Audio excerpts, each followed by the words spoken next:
Hi, I'm Martin from East Coast Fiberglass Supplies. In this video I'm just going to show you the differences between Gelcoat and Flowcoat.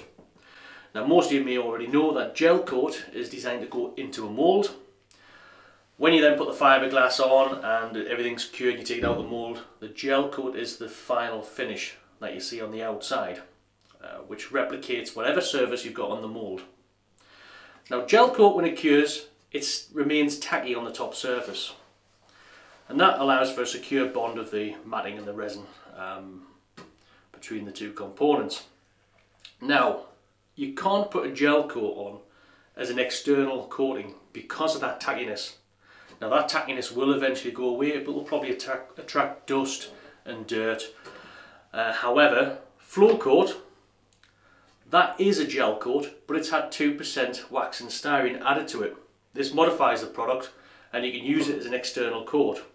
And what happens is, as it cures, that wax rises to the top surface, cuts off the exposure to the air and helps it cure hard. Just like a mould does to a gel coat. When a gel coat's put inside of a mould and it's backed up with a fiberglass, it's got no exposure to the air, so when you pull it out from the mould, that surface that's been against the mould is rock hard. Now Flowcoat, it doesn't self-level, which its name may suggest. A lot of people imagine Flowcoat, it's going to float and be flat. It will leave brush marks, so if you apply it thickly with a brush, it'll level to a point, but you'll see these little ridges where the brush is. So it's no good if you want to have a really high cosmetic finish. It's normally designed for painting on the rough side of fiberglass. Now when you've got rough fiberglass, which is usually on the inside of a part, it can attract dirt and moisture can get into the fibres if the fibres have been sanded and exposed.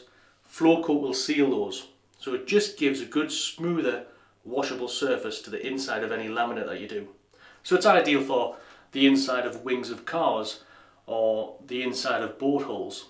Now if you don't want to stock two products on your shelf, you can just buy a gel coat and then from that make a batch of your own Flowcoat. We do sell the NW separately. And remember, that's just added to the gel coat at 2%.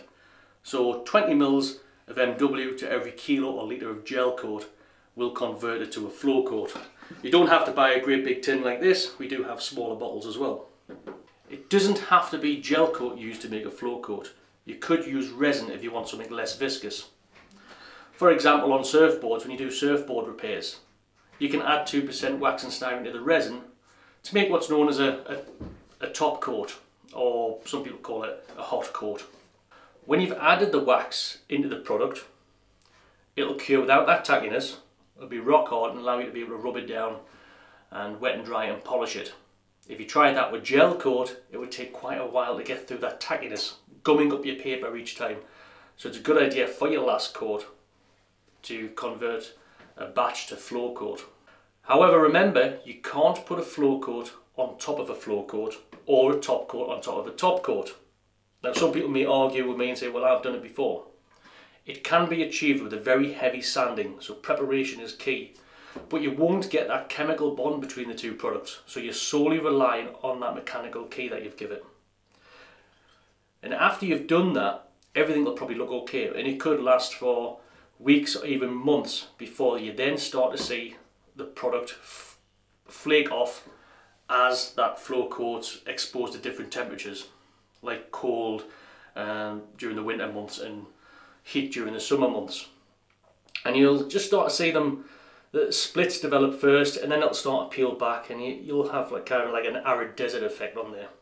That's why sometimes when you go on forums, people will argue the point and say you can put a Flowcoat on top of a Flowcoat, or a top coat on top of a top coat, or re-gel coat a product. Yes, you can with a really good preparation, but there's always that risk it could start to flake off. So just to recap, a Flowcoat is a gel coat that's been modified with 2% MW styrene. The Flowcoat cures hard. It is also referred to sometimes as a top coat, quite often in roofing applications. Top coat is usually available in something like a dark grey or grey to finish off fiberglass roofs.